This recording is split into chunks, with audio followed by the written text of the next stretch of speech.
Welcome to the Healing My Parts podcast, a podcast dedicated to educating and raising awareness about dissociative identity disorder, also known as DID. We are your hosts, the system behind Healing My Parts, which also includes parts that function as a therapist and leader in a mental health niche space. We'll be sharing tips and tools that have helped us and many others, while also sharing insights from our own journey of living with the condition. We'll also be hosting guests for conversations to help educate, dispel myths, and most especially help those living with dissociative identities and professionals who treat the condition. Thank you so much for tuning in. And now, let's get healing.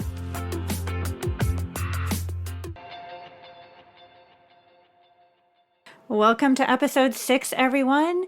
We are your hosts, the system behind Healing My Parts, which includes parts that work together as a therapist and leader in a mental health niche space. We are pretty excited about today's episode. We are going to be talking about inner worlds. It is something that I think a lot of people are curious about. It is certainly something that gets a lot of conversation, whether that is amongst people who live with DID or from clinicians who treat folks who have DID. So let's talk a little bit about inner world basics. So what is an inner world?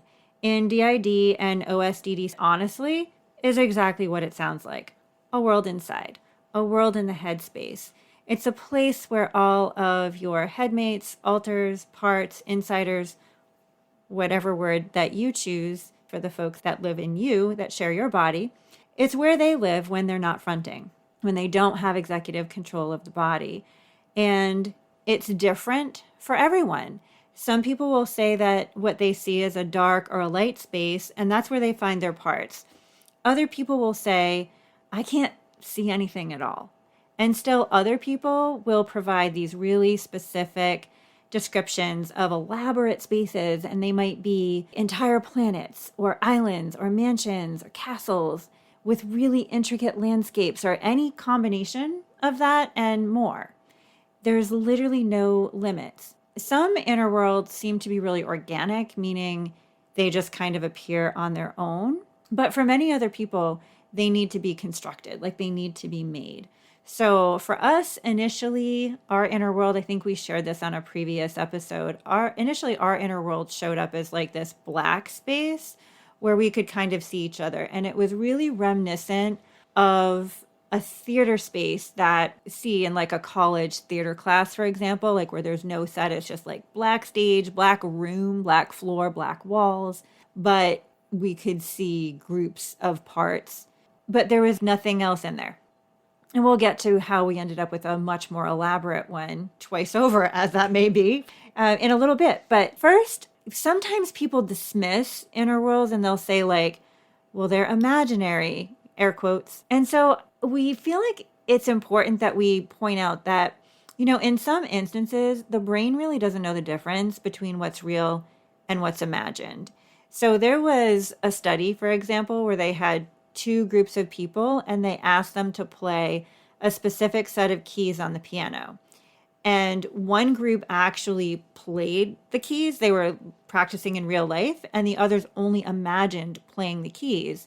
And when they were doing brain scans, the brain scans showed activity that significantly increased in the brain regions that corresponded to motor movement of the hand in both groups.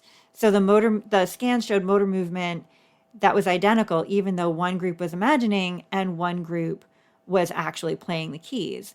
That study is cited frequently. We've heard other people cite studies of athletes who imagine working out and who got, it was something like, don't quote us on this, but it's something like a 10 or 12% increase in muscle tone from just imagining working out. So it's really clear that we have physiological changes just based on things that we imagine or we create in the headspace. So it's real, it's rooted in truth, and it should not be dismissed as something that is not relevant or something unimportant.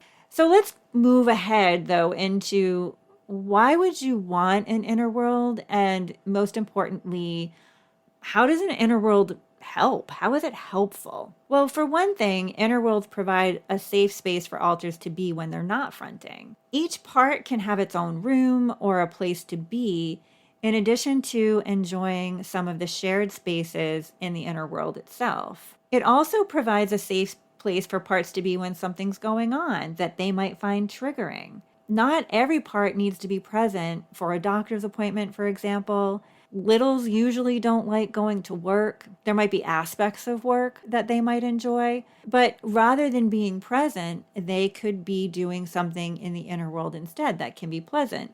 And we can talk about how that works in a little bit. Inner worlds can also provide a really comfortable place where the system can meet with each other and they can do things like negotiate time in the body, work through daily schedules and tasks. You can even discuss issues that you're going to bring up into therapy that week. It can be a room that your therapist can enter.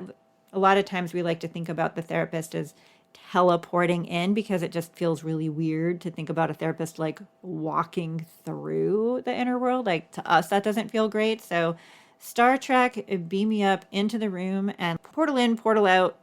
You might find another mechanism of transporting your treatment provider in.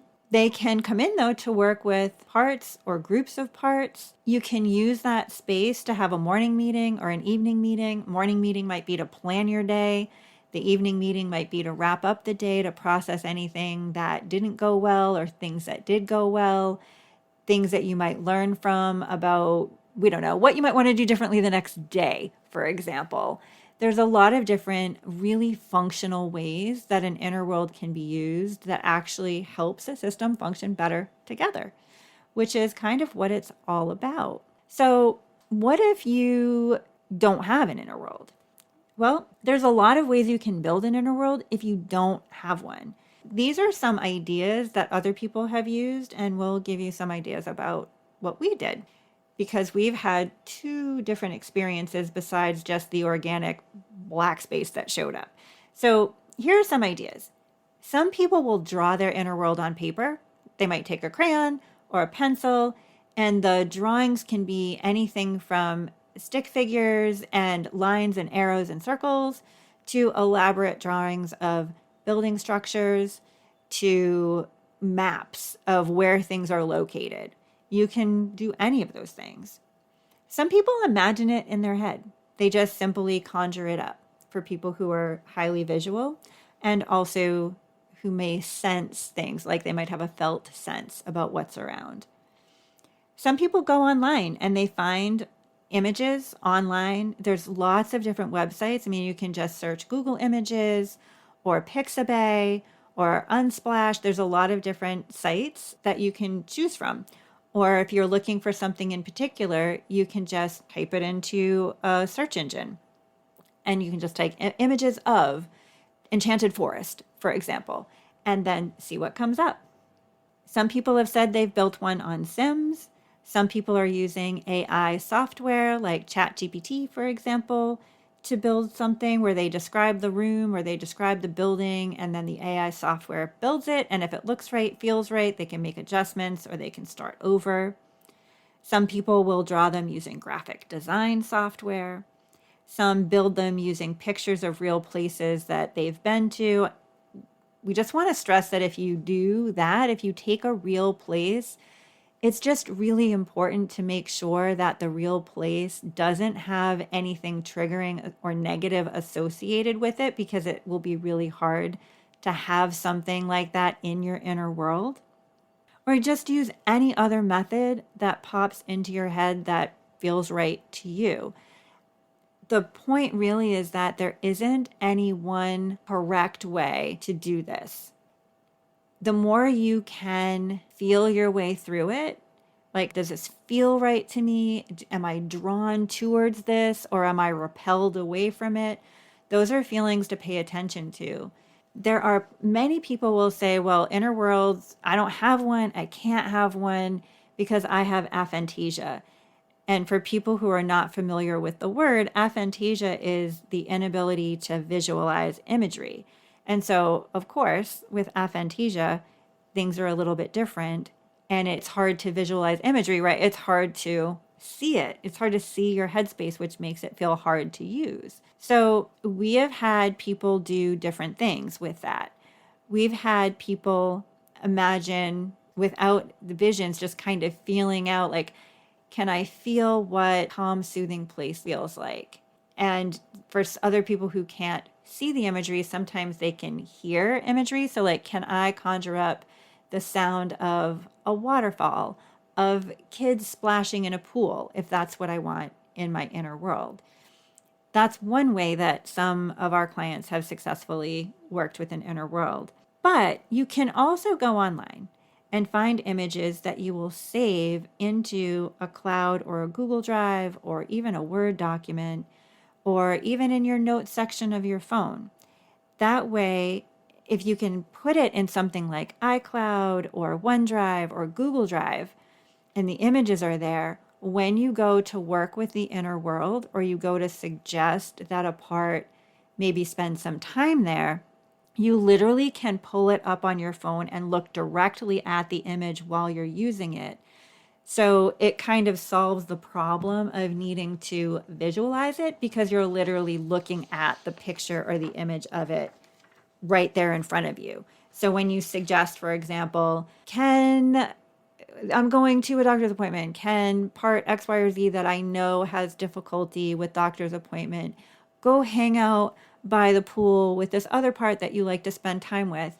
And when you're suggesting that, you're literally looking at the image of the pool that you've chosen for your inner world. A couple of things to keep in mind when you're building the inner world.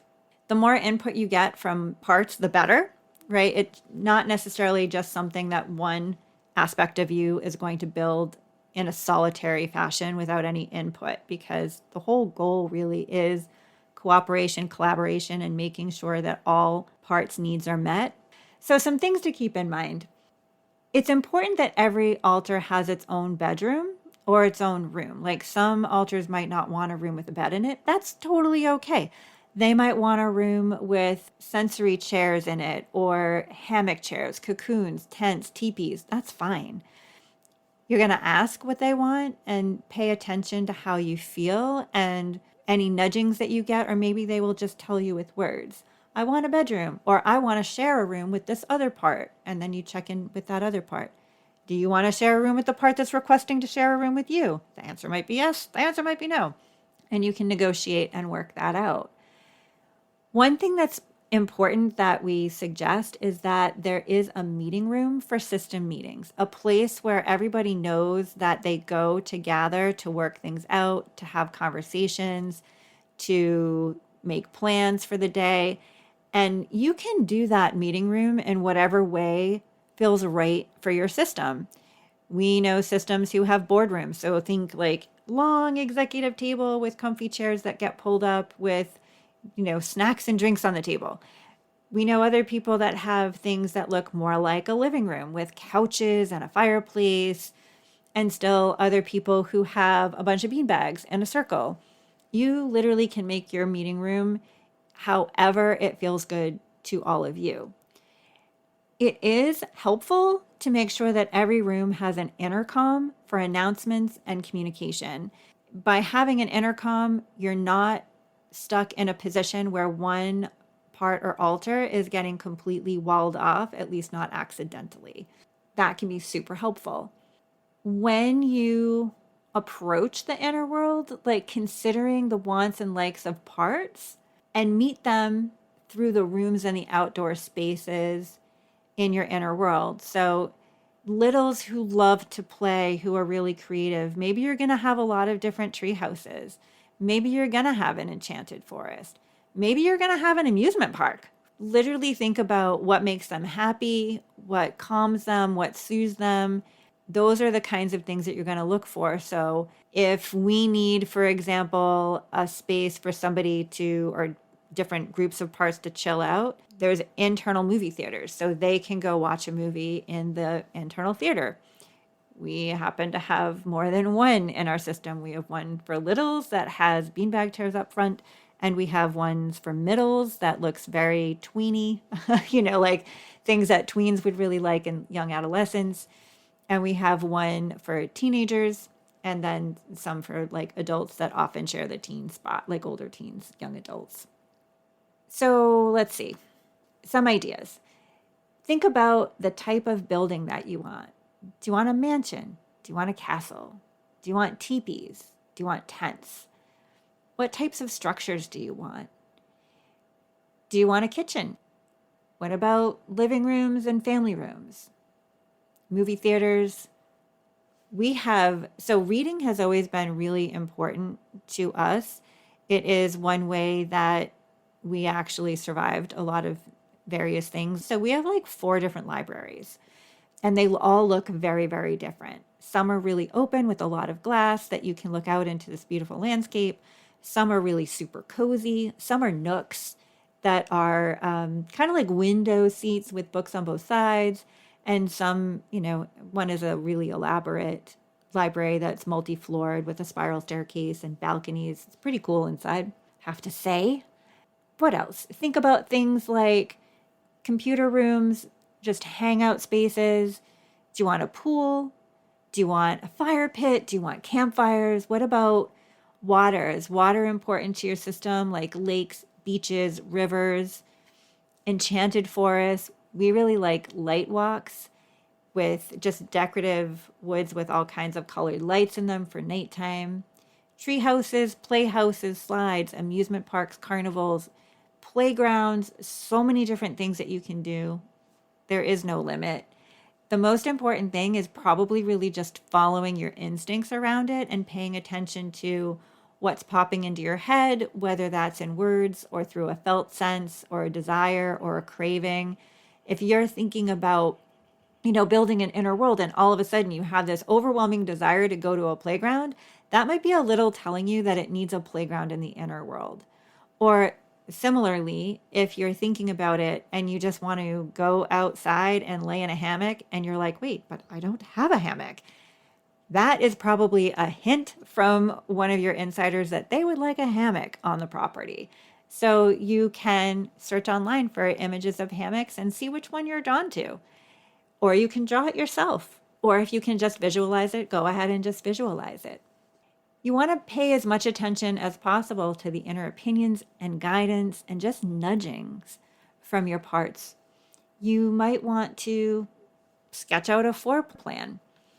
That was not something that we were able to do, but a lot of people find that if they sketch out a floor plan, then they can go look for each of those rooms or each of those places, either online or through AI, or just draw it themselves or visualize it themselves. Again, it's really what's going to work for you. Don't feel pressured that you have to imagine this as vividly as possible in your own head, because the reality is a lot of people can't do that, and that's totally fine. The only thing that matters is what works for you. So if sketching a floor plan is good for you, go ahead and do it. If it's not, skip it. Maybe you'll do it later. Maybe you'll never do it. You might want to just identify all the rooms and the types of rooms and then figure out where they go. You might want to find or draw or imagine like all aspects of your inner world and then draw out a map. You might just want to make a list of all of your parts and check in with them individually about what they each want and just make a note of it. So parts that are like, yeah, I want my own bedroom, but I also want my own playroom. And I also want to make sure that I can go to a theater, and I want to go swimming, and I want to play in the woods, and I want a treehouse. Take note of all that stuff, and then you're going to make sure that you put it in there with them. There's really no one right way to do this, which I feel like you're probably getting that idea pretty strongly at this point. Some systems really find that meditation is super helpful in connecting with parts and deciding what to do, what to choose, what to build, and where to put things. And if that works for you, strongly encourage you to do that. One important thing to remember is that you can always change things at any point in time. So we have had plenty of renovations. In fact, not only have we had plenty of renovations, we've had a complete and entire demolishing and rebuild of our inner world.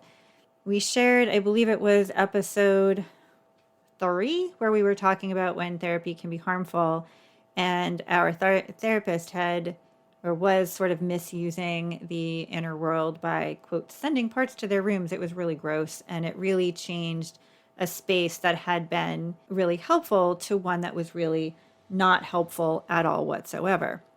And frankly, that initial build of the inner world, from the black space to a structure that we had built. That was something that we had done just visually in the headspace. So it had always felt sort of incomplete.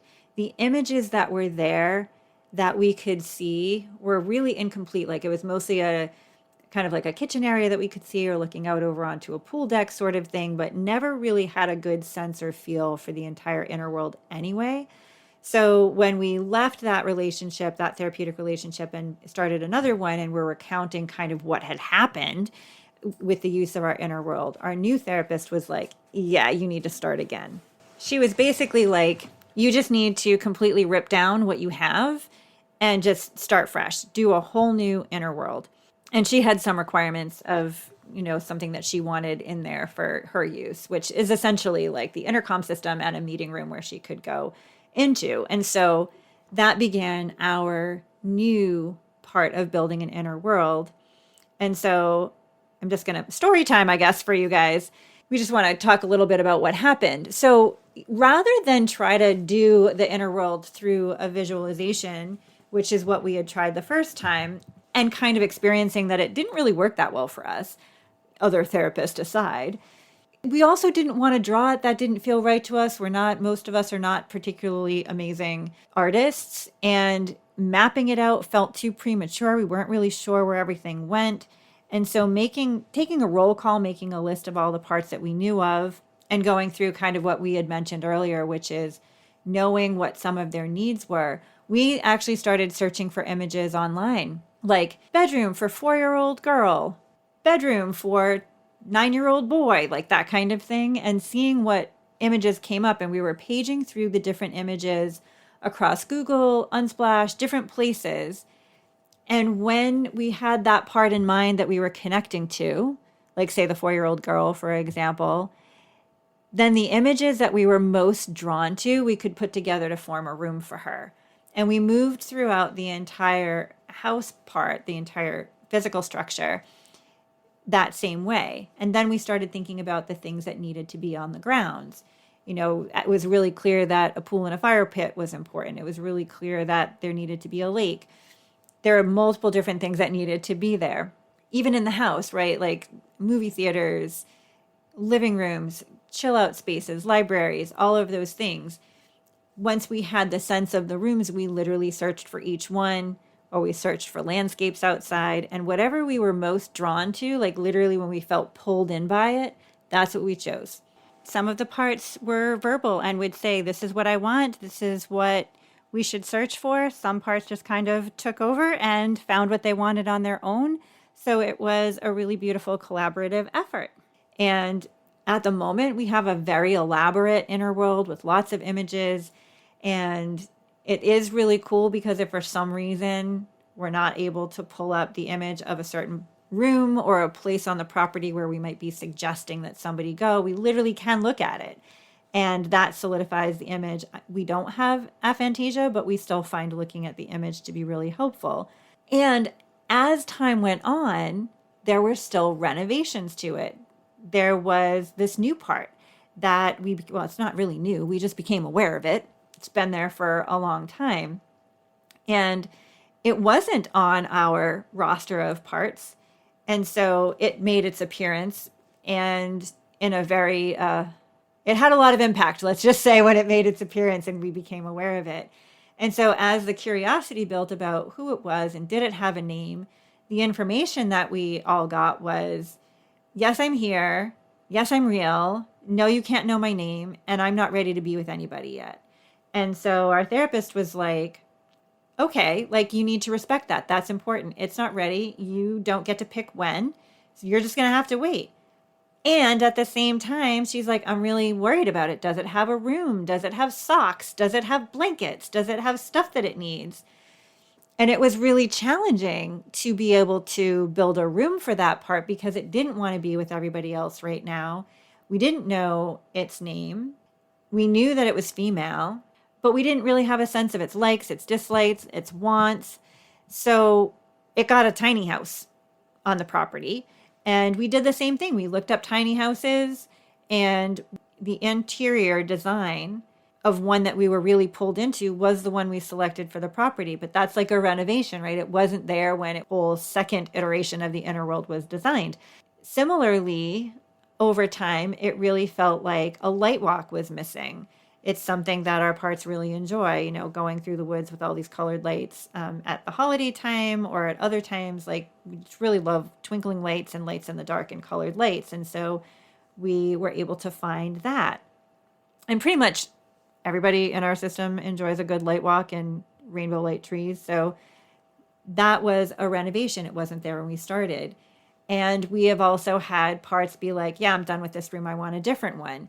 So your inner world is always evolving as your system evolves, as your system's parts, needs shift and change. You can shift and change your inner world to meet the needs of those parts. And it's actually a lot of fun. So, all right, end of story time for us, and back to the next steps if you're building yours. So like once you've put it together by collecting images or drawing or even imagining it, remembering that you can move things around, swap things out at any time, there's still some considerations to keep in mind, right, as you move forward. So be sure to protect your space.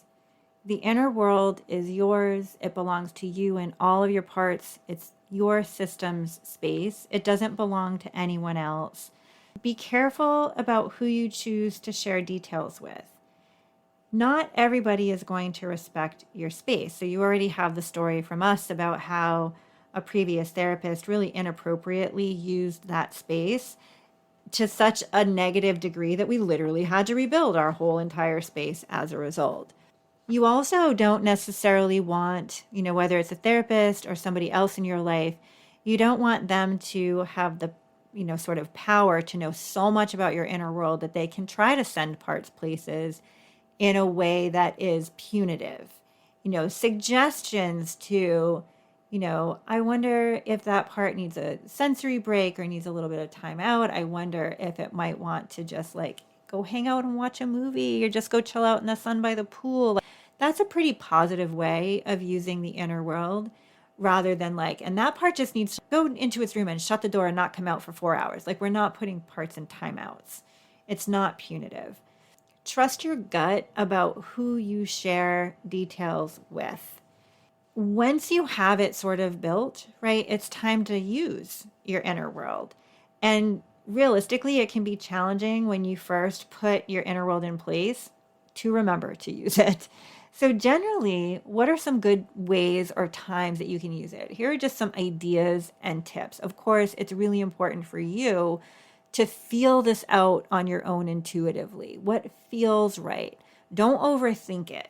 You're not going to do anything wrong. And if something isn't right for your system, your parts are going to let you know by either an emotional state that you find yourself in, words that pop into your head, hearing them tell you, you will know. Don't overthink it. So generally, if there's anything triggering that's coming up, it can be incredibly beneficial to inform your parts about whatever it is that's coming up.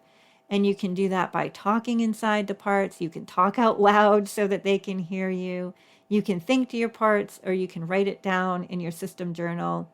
You can put it on whiteboards, however you do it.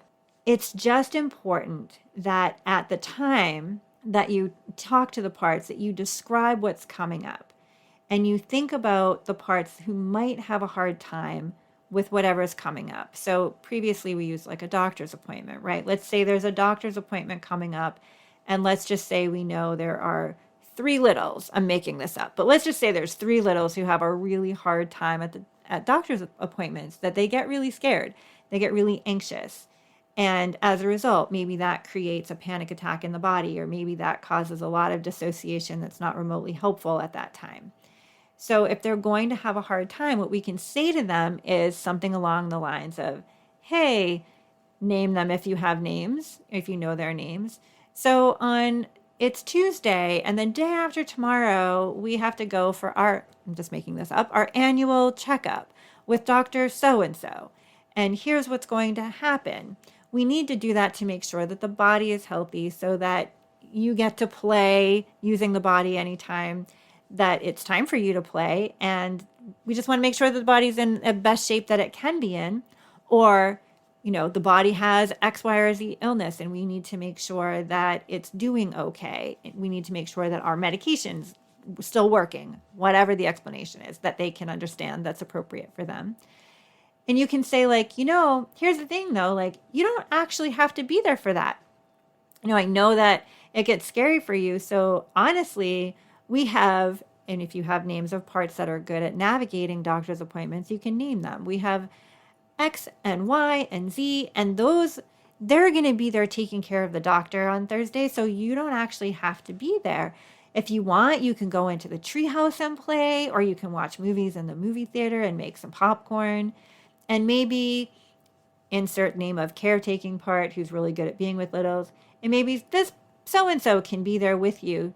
I know that they're really good at being with you and taking care of you and keeping you safe. And so you guys can all kind of like snuggle up and watch a movie, or you can go splash around in the pool, or you can play in the treehouse or whatever. When you get their agreement to do that and they're not present at the doctor's appointment, and you have a part or 2 or 3 parts that are really good at navigating that doctor's appointment, then the doctor's appointment will go smoothly. Having dissociation that is less helpful, or that it really kind of impairs functioning or may put you in danger, is far less likely to happen. It can be incredibly helpful. You can also do that when you end up having to be with family members who end up being really triggering. It's kind of going inside and who I need to ask a part that can really navigate this well to be there. And here's why I need to, here's what's going to happen. And for parts that are going to have an exceptionally difficult time, let's think about places in the inner world where you can be. And when you get this kind of organization, it's not like it happens super easily necessarily. It takes some effort. It takes some practice. It takes a lot of explanations and descriptions. When you get it in place, life really does start to move much more fluidly and smoothly. You can also use your inner world for fun. So, for example, if you're going on an adventure, you can ask adventurous parts to be present. And the parts who maybe don't love adventure or who are really anxious, you can ask them to hang out somewhere else in the inner world, which then allows you to really have fun. And you can make suggestions, again, for anxious parts about where they can go, like their room, take a nap, the library, go for a walk in the woods if you have woods on your property. And again, you don't have to, it's not necessary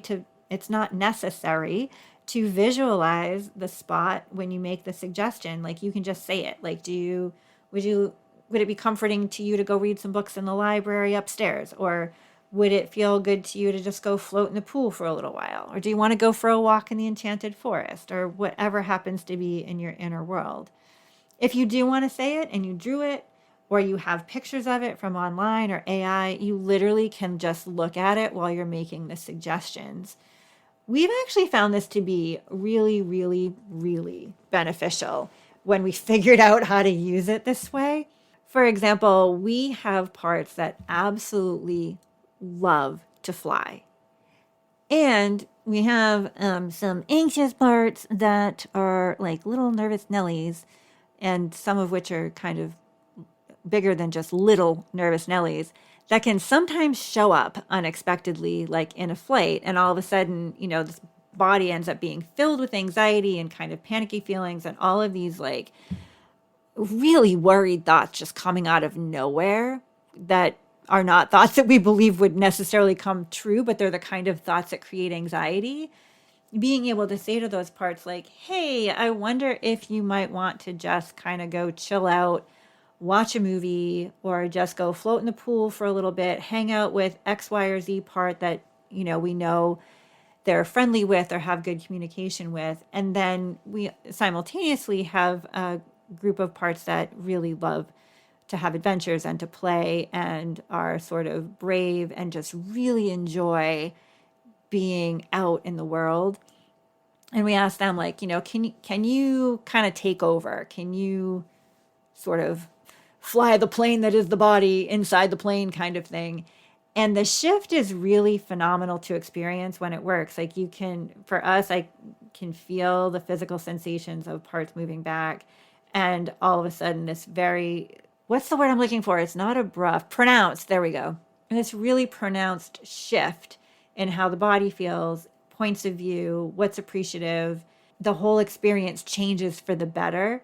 And there's this joy and this wonder at, getting pictures of sunsets and looking at the landscape from so high in the air. And it's just really, really fun. And we've done that in cities where there are anxious parts because, obviously with long trauma histories, certainly being in various geographic locations can come with its own triggers and fears for certain parts especially parts who hold trauma from different things that have happened. So being able to allow them to step back and rest with people who are still protective and watching, but the parts who really can not just manage, but really live in that moment and enjoy the adventure has shifted life to a place where it just feels so much better than it ever has. So there's a lot of different ways that you can use your inner world and you can be creative with it. We encourage you to play around with it. Don't expect yourself to design it in, 30 minutes and have this final version of it. It's something that may evolve over weeks or months. It may be something that you devote 2 full days as if it's your full-time job for a couple of days, just looking through stuff. And we hope that the process is really fun for you. The thing that trips people up the most that we see switching back from the first, from the system experiencing their own inner world to a therapist part at the moment is what we see clients do sometimes is overthink it. What if I choose the wrong thing? Or imposing their belief system onto other parts. Like rather than asking a 5-year-old part, what would you like in your room? Or what would you like your room to be like?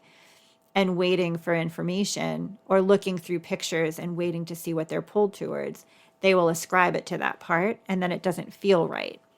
Other people are able to ascribe it to parts and the parts feel like they got a gift, and that's great. It's really important to, as much as possible, work on dropping into your system and just listening inside as much as possible. And by listening, I don't just mean with your ears, but listen with all 5 of your senses. Play around with it. Don't overthink it too much and see how it goes. We would love to hear how the process is going for you. We would be more than happy to follow up with more information or more examples if that's helpful. So yeah, we hope this has been helpful, and we hope that you're able to use some of the ideas with your systems. Or, if you're a therapist that's been listening, we hope you can share some of these ideas with your clients. Most of all, thank you all for being here, for your support, and the light that you bring to this world, even if you don't believe that you bring light to it yet. You really do. We have so much gratitude for you. Until next time, let's keep healing. Thank you for tuning in. You can find our blog on Substack at healingmyparts.substack.com and on Instagram at healingmyparts. Just a disclaimer, any information shared in this podcast is not a substitute for professional therapy or behavioral health care. Nor does listening to the podcast constitute a therapist-client relationship. Please be sure to take extra good care of you. And until next time, keep healing and thriving.